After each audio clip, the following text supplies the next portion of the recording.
Oh, actually not bad.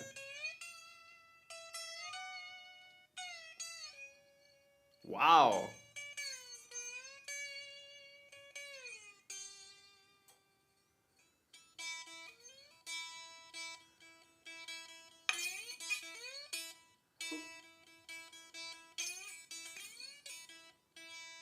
But yeah, it definitely needs the resonance body. Or an electric pickup. Or an electric pickup. Oh, that was awesome. So cheerful. Should we make an introduction? Yeah.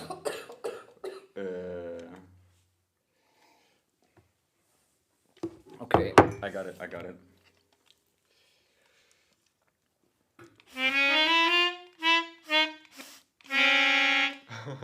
Hello and welcome to the Copenhagen Circle. Today we're gonna talk about the dehumanizing effects of technology. Bam, bam, bam. So, we have been presented, or actually I found this this text to present, which is a text known by the title, "Is it okay to be a Luddite?" which the very renowned fiction author Thomas Pynchon wrote in the 90s, I believe. So the point of the text, well, there are many points, but one of the points relates to this word Luddite. And maybe there's somebody in the audience who doesn't know what a Luddite is, so maybe I will explain. Yeah, what now? I don't know that word. Tell me more. Well, I'm certainly glad you asked. So, Luddites were named after a semi-legendary character known as Ned Ludd, who was also referred to as King Ludd. And the story of Ned Ludd is known apparently from the English Oxford Dictionary. The story is that sometime in the late 1700s, he, in a fit of rage, broke the frames of a big mechanical loom. And a loom is a machine that's used for weaving textiles. So Ned Ludd, he had been working in the textile factory in northern England, and a new type of loom came around and made his labor obsolete. So he lost his work and his living. And being angry, he broke a loom. He sabotaged it. And maybe that story is true, maybe it's not. But some years later, maybe 30, 40 years later, there were a lot of weavers in England that lost their jobs this way, and they started to sabotage these looms as an organized venture. And Parliament in England, of course, worried about profits, and therefore they made a new law that gave the death penalty for frame breaking, for sabotaging looms. But they still continued to do it, and the people who sabotaged the looms, the frame breakers, they were known as Luddites. They called themselves Luddites. They were also Republicans in the sense that they opposed the English king, and they had the slogan of "No kings but King Ludd." So King Ludd was their legendary name for their sort of patron saint, the great mythic frame breaker Ned Ludd. And these are the Luddites. And the word has since then come to mean a person who opposes the progress of technology, which is a oversimplification of what the Luddites were, but it is interesting to have this word. And definitely is a topic, and topic that has become very relevant again nowadays with the rapid increase of technology usage. But it's still, I saw on the internet that there are like modern Luddites clubs for teenagers. So they get together and use no technology, but books and Nice. and talk and debate and everything. So I think it might get popular again. Yeah. To be a Luddite, maybe even like A peaceful Luddite. Yeah. Yeah, definitely. Do they then post their Yeah, that was upcoming the- meetings to their social media? No, that was the thing. Okay, we are Luddites, but we're still recording, so that's like a hypocrite. But it's like, okay, they just did it so they know that there is a such thing as Luddite. Yeah. And I think it's really, really important to know about it. Mm. So yeah. To be conscious of your choice of using technology and not just go with the flow, maybe. Mm-hmm. I mean, I think our biggest Luddite member is Matthias, right? Because he Yes. destroyed his phone. He's not here with us. Yeah. And last time I heard about him, he was at Cyprus. Yeah. Okay. Okay, everyone heard the same? I have not. No. I thought he was in Crete. Cyprus came after Crete. The I olive have picking. No idea. Ah. He is the true Luddite. Yeah, He's yeah, not yeah. even here. Okay? Yeah. Same. Yes. Yeah. And like you said, Noemi, I think there is definitely a resurgence of people being more conscious of their technology usage and actively going back to using it less. But maybe, I don't know if there already have been cases or how many, but active destruction of technology. I could see an increase in that. I have definitely had my day fantasies, my daydreaming of destroying technology due to dissatisfaction. Also, chat control. I know they did not vote for it, but it's still up to debate. So they still. EU-wide, no? Yeah, exactly. So Yeah. now that it's on an ice, chilling, but Yes. they can just put it back again in the circle. So now this is out of the question. They won't do it, Okay. but it's mass surveillance, right? Yeah. So it can come Legalized back. mass surveillance. Yeah. And you know what? I just realized but that's what like China does.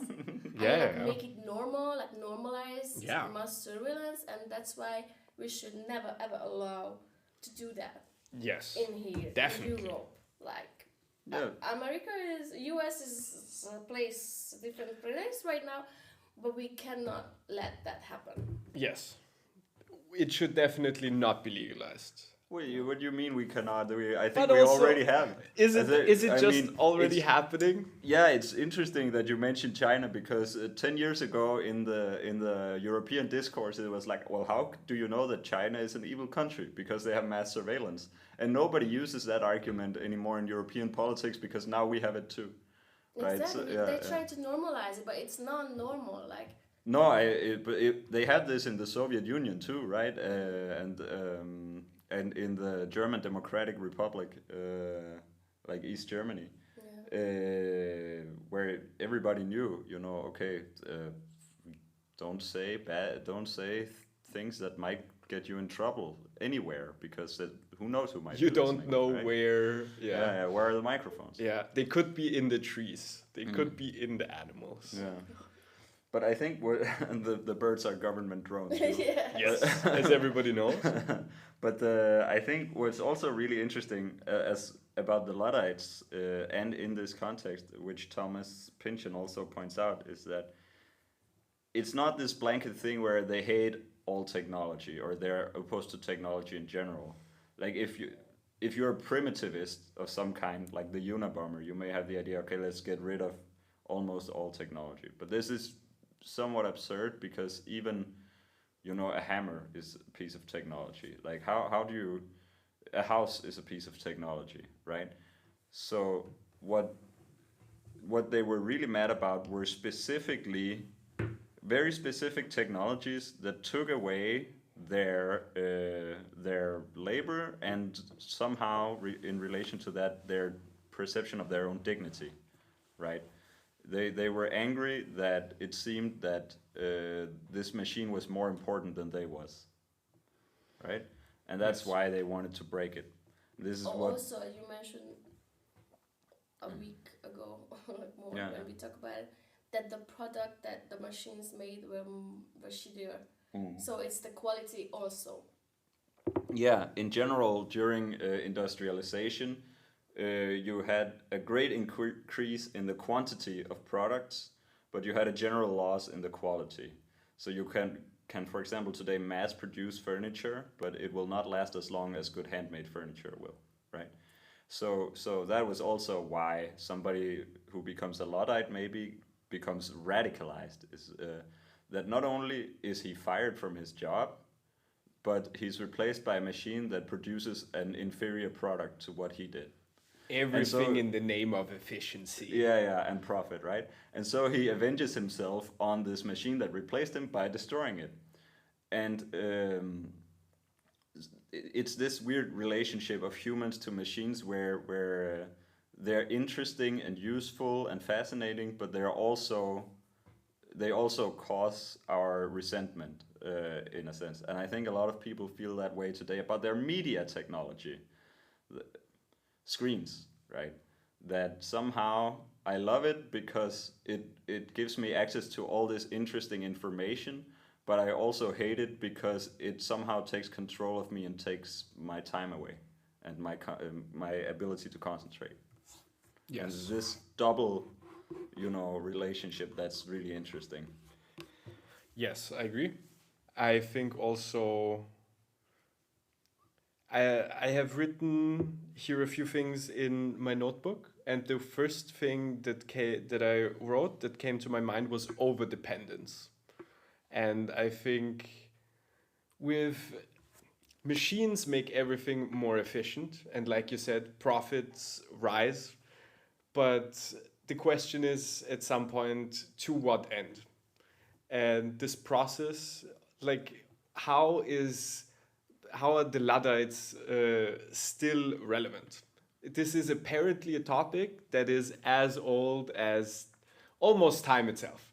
Probably the old Egyptians, when, I don't know, chisels came about, they were like, no, water freezing in the night can also break stone. What are you doing with your chisels? Metal? Not in my spiritual obelisk. And... Or the wheel, what? You're so fucking lazy. Why am I strong? Yeah. Or speaking of as old as time itself, what about the invention of the clock? Right, that must have caused some controversy. Don't get me the Kairos and we have to talk about that in a separate episode. But yeah. But that must have caused some controversy. It definitely. It feels to me like I check. I don't know how many times a day I check what time it is, but it's I don't know more than. Do you really check it? Yes, I always know what time it is. Because a lot of times I'm just checking it and it's like, oh, I forgot. Yeah. And then you have to recheck because. But then I forgot again, so I was just like, oh, whatever. But I mean, for example, in Denmark, if you want to go to work, or in Copenhagen, if you want to go to work, the S trains they run every 5 minutes, which you would expect would make things easier. Okay, I don't have to worry so much because I can just catch a train later. But what it really does is make things more stressful because now now you have to be more precise with your time. You can cut it closer before you go to the train, right? So it always feels like you're running late. And this is a consequence of the ubiquity of clocks. There are clocks everywhere. You can always check the time. Not in my house. Yeah. Okay. Nice. Yeah, I don't have clocks. I'm against clocks. Yes. You won't find any working clock in my house. So in that sense, you're a Luddite. You're a Luddite against clocks. We should go out and sabotage some big clocks. Should we just go destroy some clocks? Please, I'm always up. You guys want to go blow up Big Ben? Yes. Yes. I did not say that. To any British patriots listening, that was a joke. Yeah. Clocks. No, but it's being Luddite is also a bit of anti-capitalist, right? So as much as you can be in the 21st century after Black Friday. I think technology and capitalism have in some ways not fused, but they are very closely related cousins or even brothers now. or siblings? Oh, I put them in like it's a term, folie à deux, when two people are in psychosis together. Yeah. That's where technology and capitalism is right now. Like, oh my God, Yes. we can rid of everyone. Yes. Yeah. We just need more of it. And for me personally, I am very much addicted to screens. I don't like it. It feels like a drug, which I'm trying to get off as much as possible. Although the fight is not easy, because there is literally psychologists that are paid by the hundreds of thousands to make screens as addictive as possible. So we have to use, in the West, technology as much as possible by having your big screen in your pocket at all times. Or in the East or in Africa, you know, like smartphones are all over the place. Yes, but I cannot speak for them. Even No, you can't speak chimps for them. Get addicted to it. So it's just the brain itself. I think Adam Adler, I have his book, it's in Hungarian, so I can't give it to you. But it says like anyone, like it doesn't matter your age, it doesn't matter your gender, nothing. Your brain just loves that dopamine that they get. So. And then they tweak it so it is even more. This machine is like a portal to information. There are several ways in which it's addictive, right? Or at least causes a habit. Because one thing is the purely technological aspect, that it generates a light which is interesting to look at, and it feels good in your hand maybe, or fits well in your pocket. But there's also, you know, what it gives you access to, and this relationship that the human mind has with information is also in itself interesting. But also only potentially and hypothetically, because yes, sure, it gives you complete access to all information, but we don't actually use it to get all the information. No, but we all use it. We're like some form of information. 7 billion people in the world who have access to the internet or something. Yes. And that means that there are 7 billion different sets of information that are being explored. Yeah. Because you're just, okay, I guess I'm going to Wikipedia. Okay, I guess I'm going to BBC. I'm going to Reddit, whatever. Yeah. Right. And nobody follows the same path through the internet. But what I mean is that information is also itself something that we can't stop. You know, there was this ancient Greek philosopher who is called Gorgias, who said that information is to the mind as medicine is to the soul, or depending how you to the body. Yeah. Depending how you translate pharmaca, it could be as drugs are to the body. So let me restate it. Information is to the mind as drugs are to the body. Yeah. Right. So he means we can't stop, you know? Yeah. We got to get that information. And I think this is also what makes our screens so appealing to us. I don't know. I can read all day and want to read more, you know? Yeah. And then the question is to what end? If we now go to the bigger picture of technology again, capitalism and technology, it feels like the goal is more. The goal is progress and more, and I guess from the capitalistic standpoint, profit. But like, there is no actual goal. It's more like this vague concept which is putting us on the way.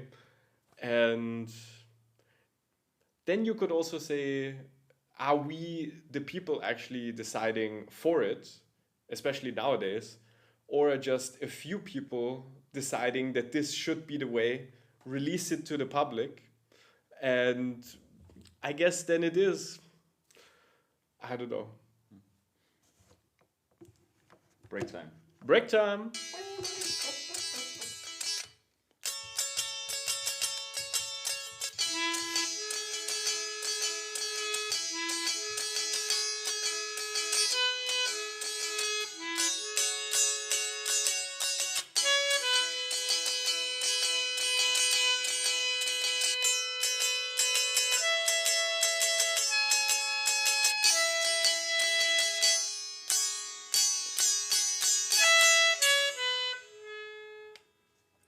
And welcome back to the Copenhagen Circle. Yeah.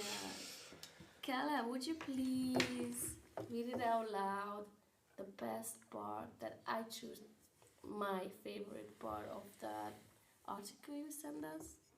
And you can also, I'm gonna link it in our Instagram page. If you're interested to read the whole article, you can just go around page and find it in the comments. Yes, so I'm going to read this passage from Is It Okay to Be a Luddite Now?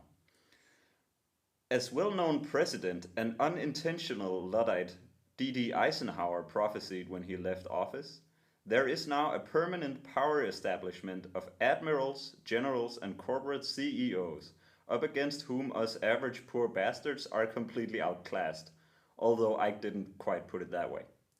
We are all supposed to keep tranquil and allow it to go on, even though, because of the data revolution, it becomes every day less possible to fool any of the people any of the time. If our world survives, the next great challenge to watch out for will come, you heard it here first, when the curves of research and development in artificial intelligence, molecular biology, and robotics all converge.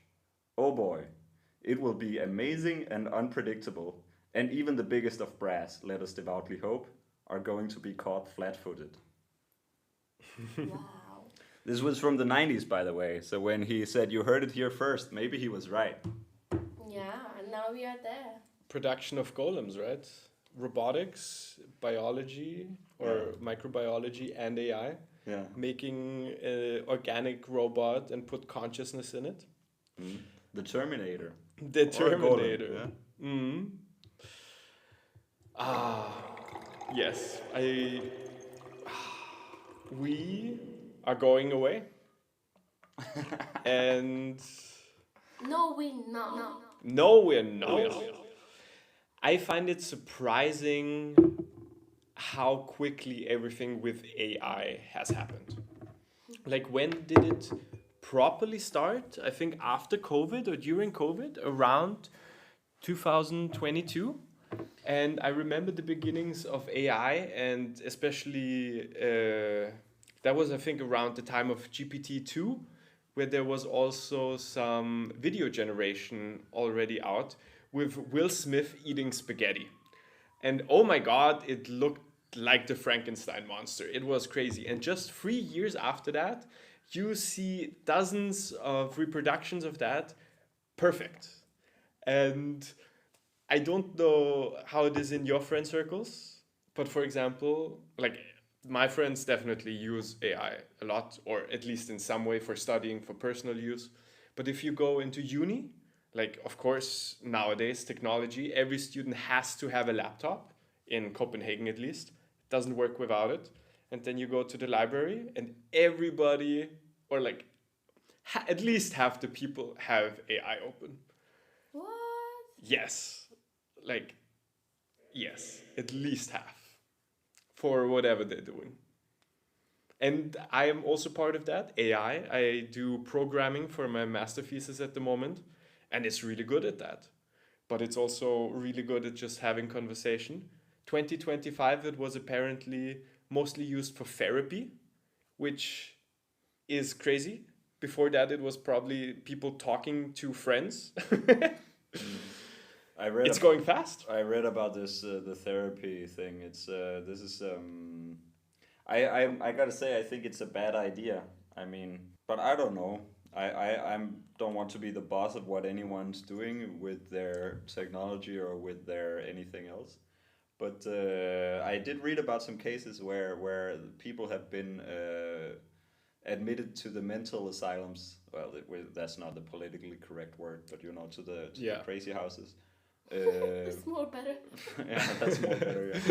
Yeah. With you know, ChatGPT psychosis. Yeah. Because if you, or ChatGPT or whatever other chatbot you're using, if you sort of ask it questions that suggest a certain answer in a way, it will tend to confirm what you're saying. So if you ask ChatGPT straight up, is there mind control in the 5G networks? It will probably answer no, because it's going to search, the internet, and the internet, all the resources it reads it, they say no. Yeah. But if you ask it, how can I protect my brain from the mind control in the 5G masts? Yeah. It will search something else. So if you assume in the question something that might appear psychotic, it might confirm to you implicitly that that's true. And people, because they don't understand the mechanics behind how this technology works, they will, many people will just assume that it's right. It's sort of like magic, right? And that can induce psychosis, apparently. But it also happens step by step. Yeah. Like, it doesn't happen from 0 to 100, No. but it probably begins with like, can 5G hurt me? Yeah. And then over 1,000 messages with this AI replying like a human, and then being a yes-sayer also. Yeah. Talking itself and then into it. you and your chatbot, you construct this fictional reality that has, mind control in the 5G masts and time travel and whatever else. Yeah. Yeah. And you might start to get a little bit confused about your reality. Apparently this has happened to some people. And I agree. Like, that is the extreme end of it. I think something that happens more on the regular basis actually is people using AI just instead of thinking. Yeah. In the sense of like, okay, so I don't know. How do we structure this podcast about how technology is bad for humans? Like, we could think about this for 10 minutes. Or we ask AI and it gives us in 7 seconds 10 bullet points, which would be maybe 70% as good, maybe the same goodness, or even better. It would be even better, but we won't do it. So. And I Depends think what better is. and a lot of people, I think, because I've also noticed this in myself oftentimes, where I give critical thinking that my brain should do for ease of use to AI. And I think this is happening on a I was talking to my mom, I hope she's not listening, and we were talking about jobs and applications, and her colleague sent her her CV to like give her feedback, and the first thing she did was give it to the co-pilot and ask for feedback. Yeah.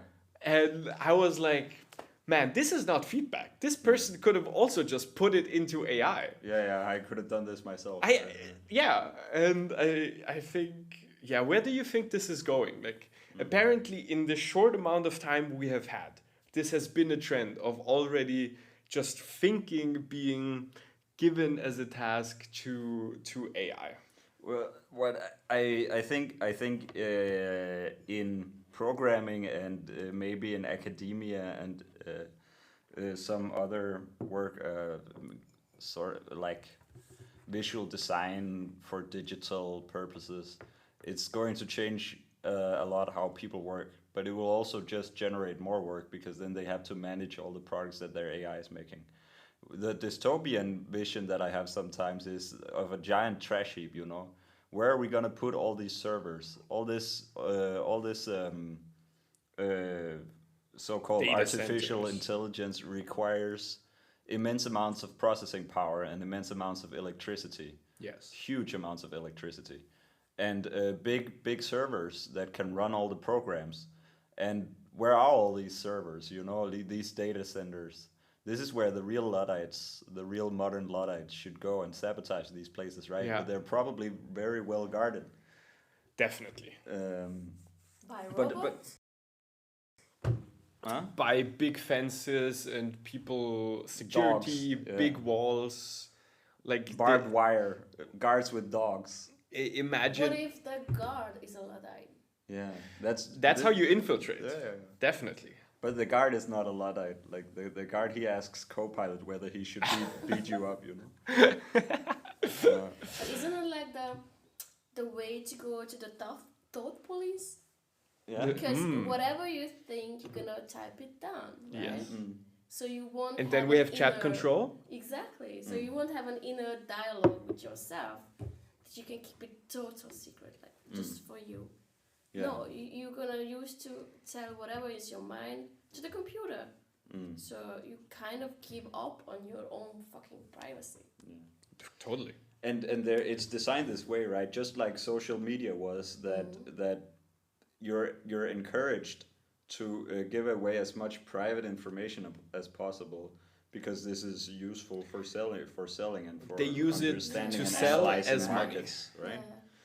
Hashtags, locations, pictures of where you are, with who you are, like all that information can be sold for money, which advertisement companies. Oh, that's why I really hated the search engine, whatever. Oh. Yeah. Because that's just like, it's just like putting it down what you really think in like a whole sentence, and it's like, it's a good thing for computers, but as a human, you don't have to like hashtag I'm talking, hashtag Copenhagen, hashtag circle. Like, you don't talk like that. Yeah. But the computer would talk like that, right? Yeah. Maybe it will impact us in the way that we will talk like the computer. Or like, let's say it like that. It will definitely change. It has already changed the way we speak, apparently. With ChatGPT, for example, using words that were less frequent but have been used so frequently that now they have gotten again into... Certainly. Furthermore. But this is also interesting, right? Because you can conceptualize all these chatbots as programs that are designed to imitate the way humans write. And then if we humans imitate the way the chatbots write, then you have a feedback loop, right? Yes. And we're going full circle. Then nobody knows what they're writing. And apparently that is definitely a big problem that AI has. Because AI needs a lot of training data. But now the training data, if we use new one, is also AI generated. Because I don't know if you've noticed, but a lot of stuff is already very AI generated. What I noticed is on Google search for pictures, like it doesn't even have the name of or the thing that I searched for in it anymore, but only related things kind of, and 50% is AI, and the other 50% is like shops that are trying to sell you something, so Google can make more money off of targeted something. This feels like a complete absurdity, right? I read this too, that 2024 was the first year where bots generated more internet traffic than humans.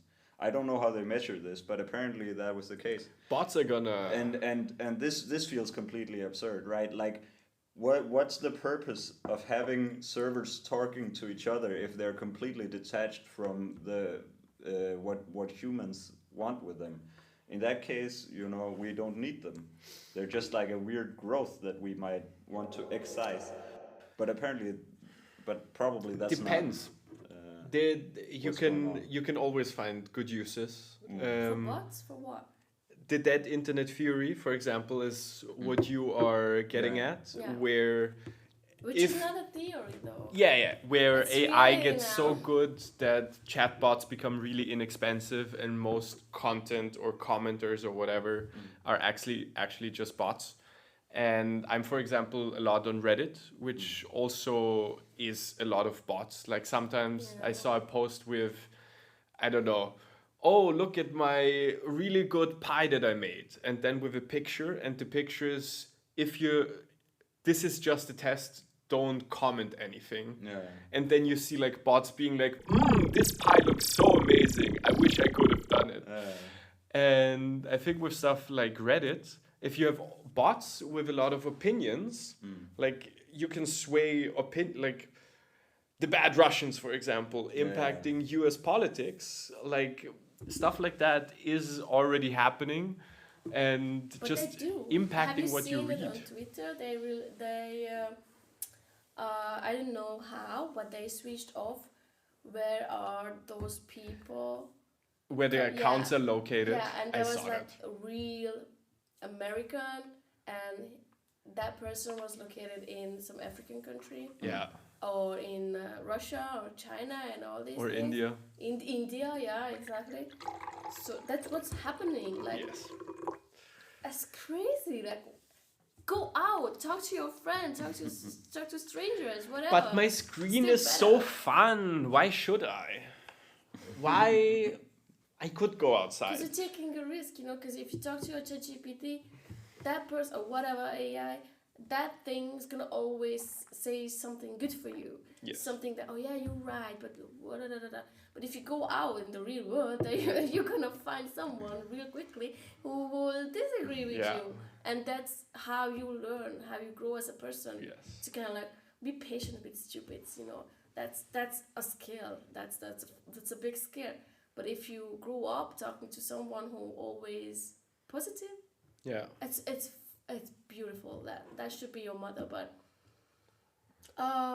it's not real, Yeah. Yeah, and you have to take up on a disagreement. Like, you have to learn. That's the survival skill.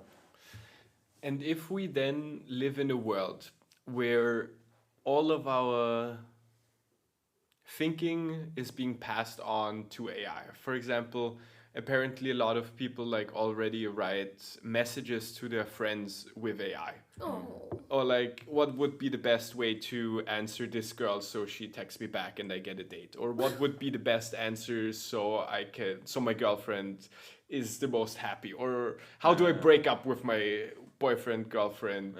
Ask AI. Like, where there will always be extreme cases, and there will be people that use it, that get sucked in it and will not want to think in basically any second anymore. I was thinking, is there a point where those people use something essentially human? If like every thought that you have, instead of thinking it yourself, you give it to an AI to think it for you? Well, I mean, still, there's the minimal distance between your brain and the server, right? You're not directly hooked into the computer, so still, Not where yet. yeah, maybe in the future, robotics and molecular biology and all that shit, but still, the way it currently stands is that what the chatbot produces is on your screen, and then that has to go through your eyes and into your brain, and you have to interpret it. Yeah. So that's the human act, the act of interpretation.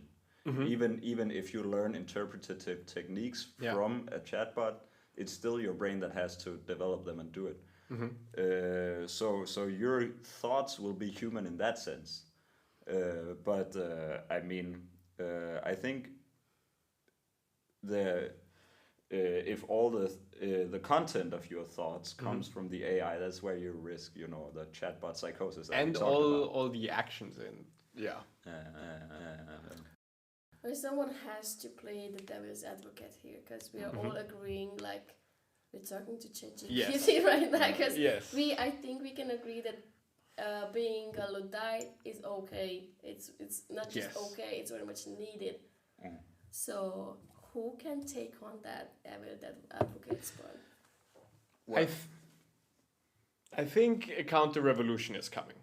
I think that like we are not the only people who are like, AI is too much, technology. Like I have in the sauna and in like other places listened to other.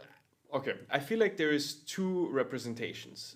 We have talks with our friends, and then we have a public image where there is different topics. And I have heard a lot of different people have one-on-one talks where they were like, man, I'm phone addicted. Technology is going too fast. Like the same exact topics that we have here and that I have had with my friends and that you have had with your friends. So I think it is definitely like a growing concern. And I think Like a lot of people want to get off the phones, want to be less on the internet. New parents are definitely aware that just having your kid on the iPad is not the solution, although maybe putting it into reality is harder than just thinking it. But I think the people are not dumb, and they know it's not the best. So I think there will be people, maybe it will segregate the humans a little bit. The full technology adopters and the Luddites. Yeah. Praying to King Ludd and praying to King, I don't know, AI. King GPT. King GPT. But okay, so in a second after the break, I think we can talk about some other things, but because there are other aspects to this Luddite discussion than the AI. But I will say about the AI that it wouldn't bother me so much if people would just treat this as the tool that it is and that it's been developed to be.